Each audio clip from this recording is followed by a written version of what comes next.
The First Amendment protects free speech, but its limits spark constant debate. From government restrictions to book bans and campus speech policies, free expression is being tested. Do these measures safeguard society or threaten fundamental rights? This is Beyond the First.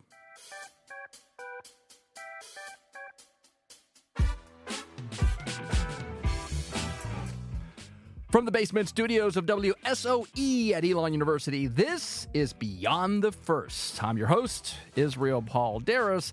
This is the podcast where we explore the intersection of media law, ethics, and real-world impact. And today we are examining First Amendment controversies, government control of speech, banning books, and campus speech. You know, across the country, we're seeing growing efforts to restrict speech, whether through book bans in public schools, limiting protest, even policies that challenge the boundaries of expression on college campuses. But where do we draw the line between regulation and censorship? Joining me today here in the studio, I've got two amazing students from my media law and ethics course, MK. We practiced about this. Anemia? Anima and Emily Dvorak. Again, you all have been taking my media law class. You've been studying these issues, these legal battles. So here's my question first to you all. The First Amendment plays an important role in our society today. Now that you've sort of examined these issues of free expression and government regulation, where do you think we are today? Do you think we have more freedoms or less freedoms in our society when it comes to freedom of expression? And anybody can take this.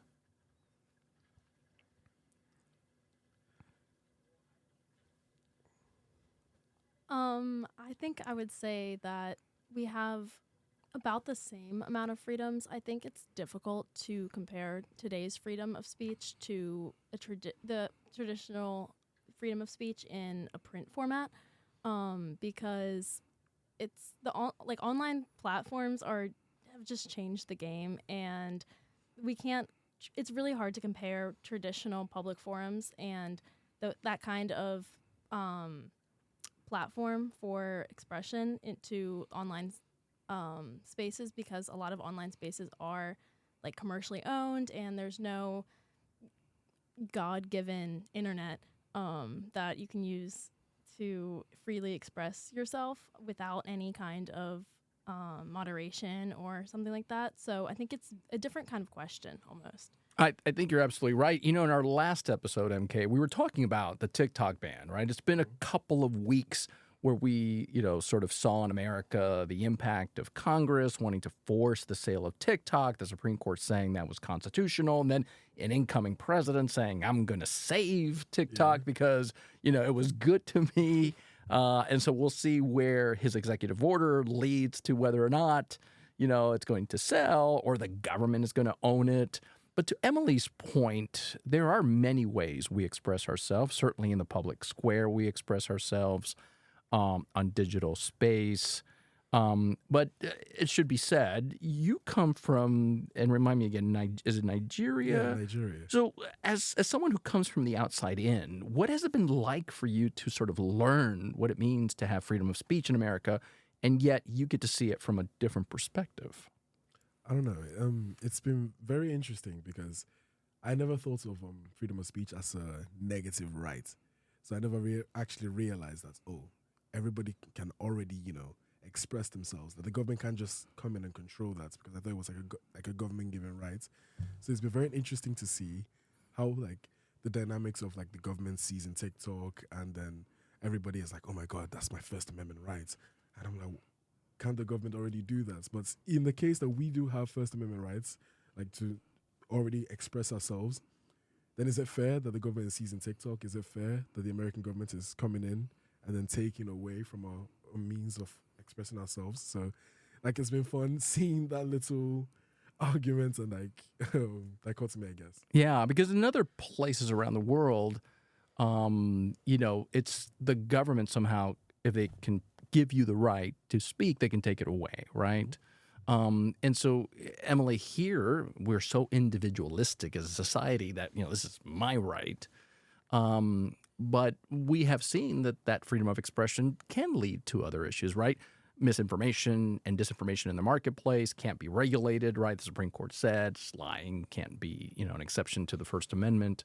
So I've made the argument after TikTok that we may see more and more government encroachment into the internet, regulating the internet, right? Regulating public spaces. But one place where we've seen this debate play out is on college campuses, specifically in public universities. Here at Elon, we're private, so we don't have as much freedom of speech. But to people your age, how do they see freedom of expression? Do they see it as a good thing, or do they see it more as a hindrance to getting along in society?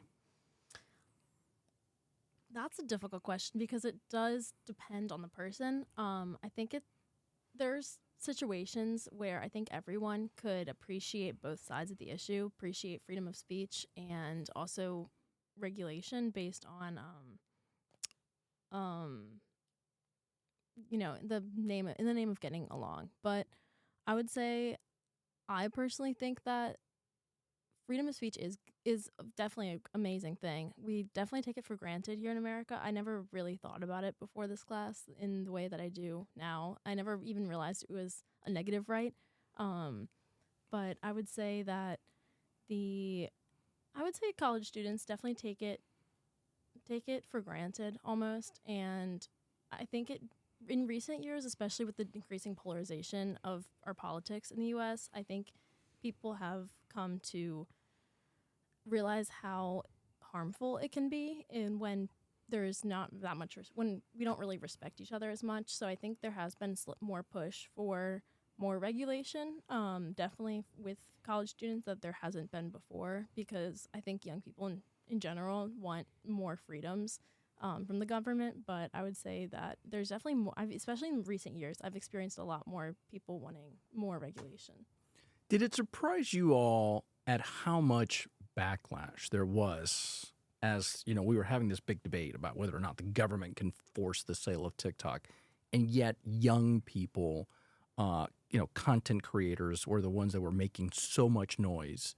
And then this was like an international story. Did it surprise you at how much sort of there was this rise against the machine, right?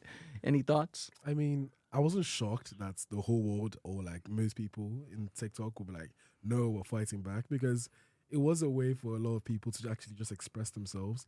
And even like from the perspective of other countries, American TikTok, I have to say, is the best TikTok, because you have a very wide diversity of views I didn't even know a lot about American politics until I got on TikTok. Really? So there is a difference between like if you're in America with TikTok versus if you're somewhere else. Mm-hmm. Really? I didn't know it. I thought maybe it was kind of the same, but it makes sense, right? That there would be more regulation of social media in Europe, in Africa, obviously, in China. Even when I was in Copenhagen, Denmark last semester, I was like half on Danish TikTok and half on American TikTok, and a lot of the Danish TikTok I didn't really understand because I'm not fluent in Danish yet. But I would definitely, I didn't see any politics on Danish TikTok at all. Really? It was all like memes and jokes and stuff like that. But honestly, like, this is bad to say, but I used, like, especially while I was abroad, I took most of my American news from American TikTok, and I learned about what was happening in America from TikTok, and then I'd go Google it and read some articles. But that's how I found out about everything. Yeah, and you would say the same thing, right? Literally.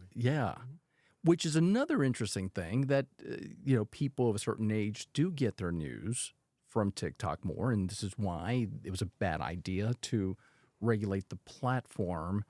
But I'm thinking about going forward.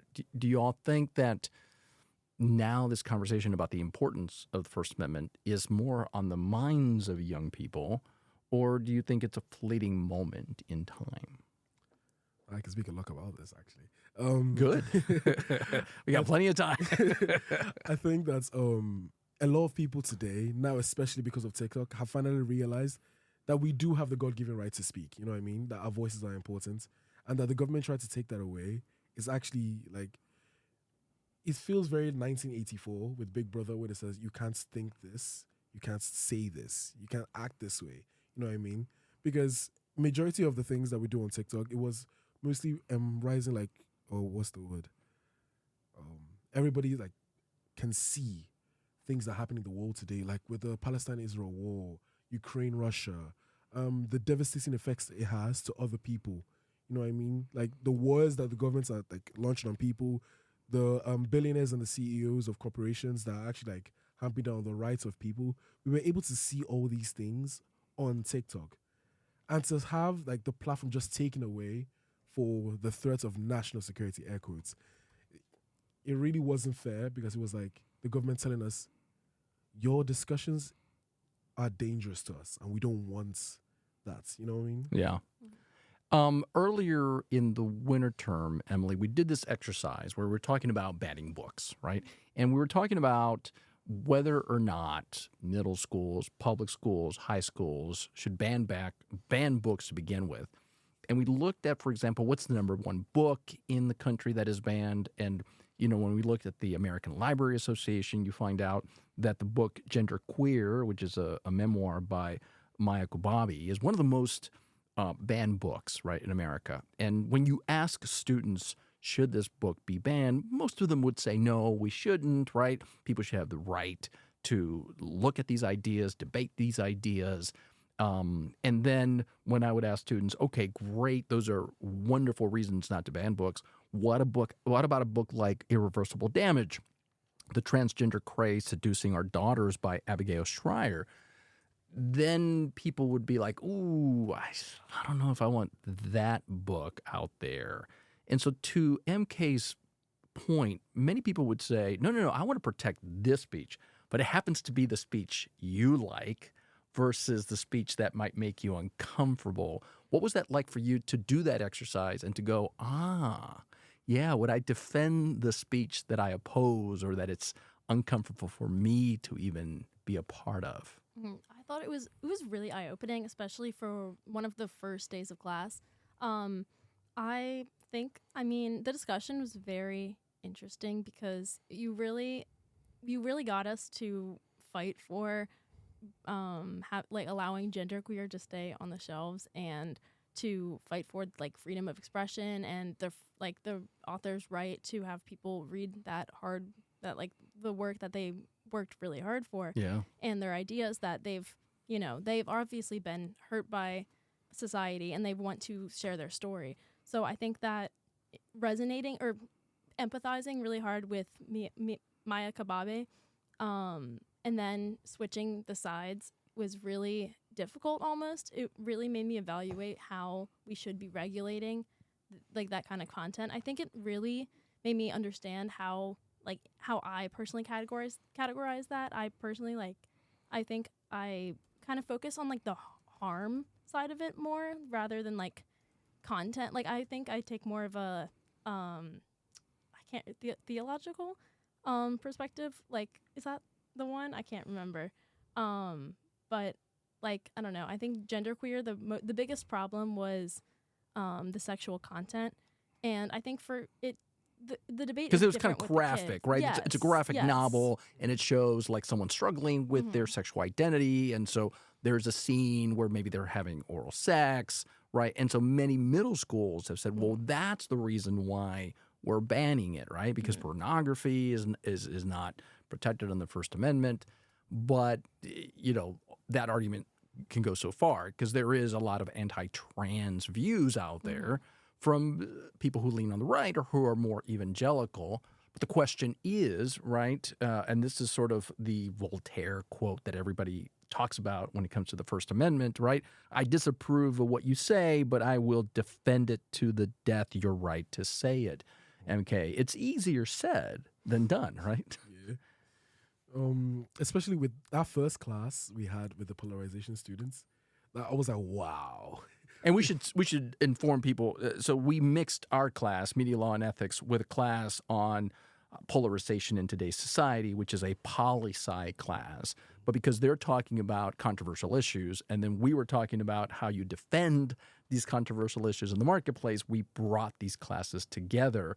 And yet, if you remember, it was the media law students who were speaking out more because they understood the importance of the First Amendment, and yet other students were afraid, right? And the data shows that college students are afraid to talk about these controversial issues on college campus. So it certainly has an impact, right? But it's certainly an important conversation to be had. Yes, I believe so. Because what I was defending in that class was the fact that we should be able to have these discussions without it being taken away. That if one side of the argument wants to come, then the other side has to, also be present. We can't have people who are for the trans rights just speaking, because that's not fair to the discussion. We have to also have people who are anti the trans rights to also talk. And then for us, sit down and discuss it together and then realize, hey, everybody's human. We have to love everybody equally. That's the kind of discussions we should have so that the truth, because I believe that's the whole point of the marketplace of ideas, that lies and truth come together and then, people develop and they're like, hey, now we're seeing it because we're discussing about it. I think this fear that college students have today and young people in general have today of bringing opposing views into the general public is very scary, and especially because of cancel culture, that people, because of their views, their whole livelihood can be taken away. They can be stripped from their jobs. They have no way to do anything anymore. I think because of that culture we've created, and that culture of fear we created in social media, a lot of people are afraid to bring up other sides of the argument that can help people to only be informed and then make decisions about what they need to make decisions of. Yeah. Emily, you're nodding your head, going, "Yeah, yep." I think that fear definitely stems from polarization, like political polarization, because I think that people are so quick to assume that if you bring an opposing viewpoint that you're against everything that they stand for, and that you are just, they could assume very bad things about even your character based off one argument you make, even if you don't even necessarily believe in it, if you're just trying to, be devil's advocate or pose another thing to think about.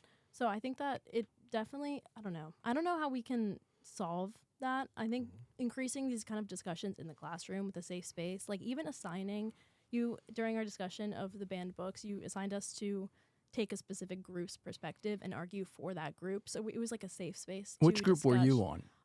I think I was a community group member. Were you a community group member on the right or on the left? Because we had two, right? Both groups represented. I don't think I was assigned to a right. It was like different kind of like community board type Gotcha. thing. Gotcha. Just in general. So that one I felt was kind of the most open-ended of them. So it was more so like what's best for the community, which is generally how I try to think of these issues anyway. So it wasn't super, but it was really interesting to hear everyone else's like, oh, that's how this side would see it. So I will say, being open and honest with the audience, I have a reputation here at School of Communication that I'm a tough professor and that my class is hard. But when I've been talking to students lately and telling them what we're going to study in the spring, and I go, oh, we're going to be studying TikTok, their eyes light up. They're like, oh, I want to talk about that. And I'm wondering if you all think that because of what happened with TikTok and that whole fiasco, that people are going to want to talk more about these issues as opposed to before. What do you all think? I think so. I think people are more inclined now to speak about what they've been seeing because, before it was much more intellectual, it was much more theoretical. The First Amendment, it was so far from us. You know what I mean? Like the marketplace of ideas theory. Like these are all theories. Here it is. But now, banning of TikTok. What? Yeah. I can't wake up in the morning and look at TikTok. What's going on? So I think about what people are more inclined to now speak about because they now believe, oh, I have the rights. I'm going to use it. Yeah. And I think I remember this, Emily. I always say, how long have you been on TikTok, right? And 1 hour, and people raise their hand. 2 hours. I think you were one of those that you are on TikTok, right? After this class, do you see it differently? Not so much as an entertainment platform, but as a means and way to communicate ideas that this is why the First Amendment matters. I would say a little bit, honestly, not as much as like you might think. I think ever since a couple years ago, some TikTok users got together and bought all the tickets to a Trump rally so it would be empty.